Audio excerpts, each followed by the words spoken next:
पूर्णिया बिहार 5 जून 2026 विश्व पर्यावरण दिवस पर वृक्षारोपण सत्र न्यायाधीश ने दिया हरित संदेश।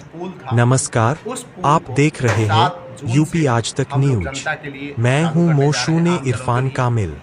आज विश्व पर्यावरण दिवस के अवसर पर बिहार के पूर्णिया में एक विशेष वृक्षारोपण कार्यक्रम का आयोजन किया गया, जिसमें सत्र न्यायाधीश सहित कई गणमान्य लोगों ने भाग लिया और पर्यावरण संरक्षण का संदेश दिया। आइए देखते हैं यह विशेष रिपोर्ट।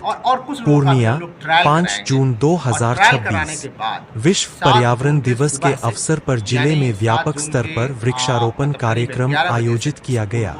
कार्यक्रम में सत्र न्यायाधीश, न्यायिक अधिकारियों, प्रशासनिक पदाधिकारियों एवं स्थानीय नागरिकों ने उत्साहपूर्वक भाग लिया। इस दौरान परिसर में विभिन्न प्रजातियों के पौधे लगाए गए तथा लोगों को अधिक से अधिक पेड़ लगाने और उनकी देखभाल करने के लिए प्रेरित किया गया। पर्यावरण संरक्षण हम सभी की जिम्मेदारी है। यदि प्रत्येक व्यक्ति अपने जीवन में कम से कम एक पौधा लगाकर उसका संरक्षण करे, तो आने वाली पीढ़ियों को स्वच्छ और सुरक्षित वातावरण मिल सकेगा। कार्यक्रम को संबोधित करते हुए सत्र न्यायाधीश ने कहा कि बढ़ते प्रदूषण और जलवायु परिवर्तन की चुनौतियों से निपटने के लिए वृक्षारोपण सबसे प्रभावी उपायों में से एक है। उन्होंने लोगों से अपील की कि वे केवल पौधे लगाने तक सीमित न रहें, बल्कि उनकी नियमित देखभाल भी सुनिश्चित करें। कार्यक्रम में उपस्थित लोगों ने पर्यावरण संरक्षण की शपथ ली और हरित एवं स्वच्छ समाज के निर्माण का संकल्प व्यक्त किया।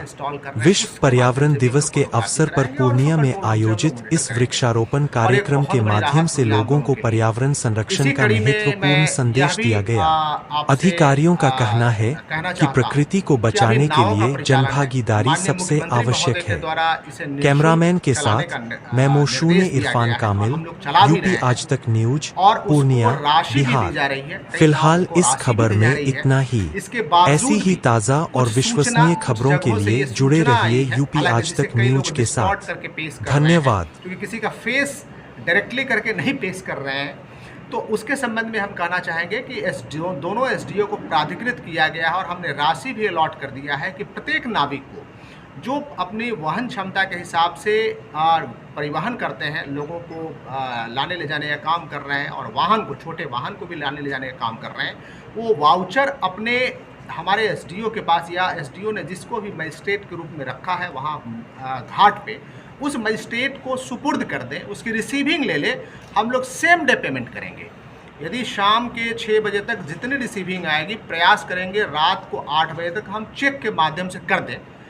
अकाउंट में चूंकि रात में बैंक ऑपरेटिव नहीं रहता है तो उस दिन नहीं जा पाएगा, तो वो व्यक्ति दूसरे दिन यदि चेक अपने बैंक में डालते हैं तो उनका इनकैशमेंट होगा।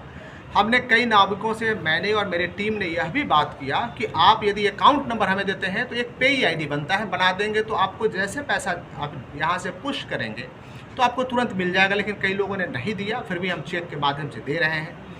आपसे एक गुजारिश ज़रूर कर रहे हैं कि आम लोगों से कि यदि कोई भी नाविक आपसे बीच में कहीं रोक करके या कहीं भी पैसा मांगता है, उसकी पूरी वीडियोग्राफी कराइए, या नाव जब घाट पे लगने लगती है उस समय पूरी वीडियोग्राफी कराइए, लोग रिकॉर्ड कीजिए। हमारे मजिस्ट्रेट हैं और वहाँ कई दर्जन फोर्स हैं, हमारे फोर्स हैं। उन नाविक को हम रोकेंगे भी, बोट को भी हम सीज करेंगे और नाविक पे एफआईआर भी करेंगे। लेकिन हमें आम जनों को सामने आना होगा, आम जनों को, प्रशासन को बताना होगा। आप अवगत हैं कि दोनों घाट पे, महादेवपुर घाट पे भी और यहाँ बराड़ी घाट पे भी हमारे फोर्स हैं, मजिस्ट्रेट हैं, नियंत्रण कक्ष है, चिकित्सक हैं, पीने के पानी की सुविधा है, हमारे कई लोग लगे हैं। तो मैं आपके माध्यम से आम जनों से अपील करता हूं कि यदि कोई भी नाविक पैसा लेने का प्रयास करता है या किसी प्रकार का बयान देता है, ज़बरदस्ती करता है, बीच नदी में कोई झगड़ा नहीं करें, सुकून से आप आएँ और वहाँ कंप्लेन करें। उस नाविक को भी पकड़ेंगे, नाव भी सीज होगा, एफआईआर भी होगा और हम मिसाल भी बना देंगे। और नाविक बंधुओं से आग्रह करते हैं कि आपको किसी के भी चपेट में नहीं पड़ना है। हमारे अधिकारी को आप जस्ट अपना वो वाउचर देंगे, उसकी रिसीविंग ले लें आप। हम सेम डे रात को 8 बजे तक, या आप नेक्स्ट डे मॉर्निंग में नाव चलाने से लगभग 9 बजे के आसपास आप अपना पेमेंट ले सकते हैं। दोनों ऑप्शन उनके पास है। सेम डे में, क्योंकि रात में यहाँ से हम चेक लेकर के जाएंगे वहाँ कितने नाविक रहते हैं कितने नहीं रहते हैं, तो उसके लिए यदि उन्हें कोई असुविधा होती है तो एसडीएम, दोनों एसडीओ साहब को प्राधिकृत किया गया, वहाँ उनसे भी संपर्क कर सकते हैं, कंट्रोल रूम में भी बता सकते हैं। लेकिन किसी भी परिस्थिति में किसी भी आम जनों से कोई राशि वो वसूल नहीं करेंगे।